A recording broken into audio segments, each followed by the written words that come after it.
中原这普渡拜拜用过的这肉山，就是云林虎尾的特色之一。也毋过今年煞因为这猪肉继续直起，所以肉山嘛对咧求水，改做是用鸡仔也是其他的物件来代替。另外，伫咧中华凤苑这个所在，用过是拢有穿澎湃的海产来拜拜。也毋过今年场面嘛是同款，因为风台来缩小。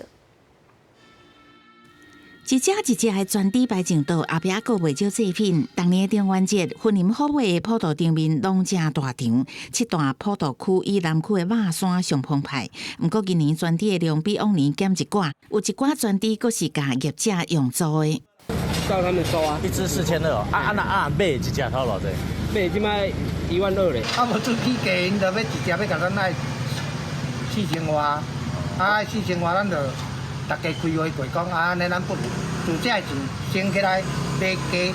庙方表示，今年全猪敢若3只，不过鸡仔数量为去年的60只增加到300只。原因就是因为猪仔加大起，毋但进口量，连国内产量都减少。只不过因为中元节需求量大，即马每公斤配合价来到98块，创下历史新高。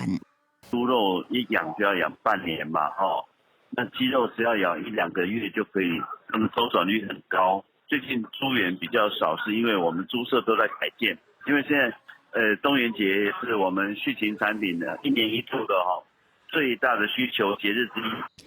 另外，云林县北港镇武德宫当年中元普渡拢会开放现场认证普渡，数量当年增加，今年有9536桌，创下历年纪录。中华凤苑往年拢会出现真澎湃的海产、大量虾等等，一旦讲是普渡的痛风餐，不过今年拢无出现。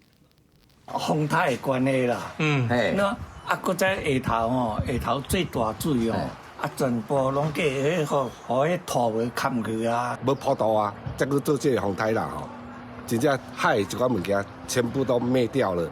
当地渔民是讲，7月底因为风台影响，渔获量大大减少，今年改用其他的制品代替，除了生意无改变，也希望来年会当丰收。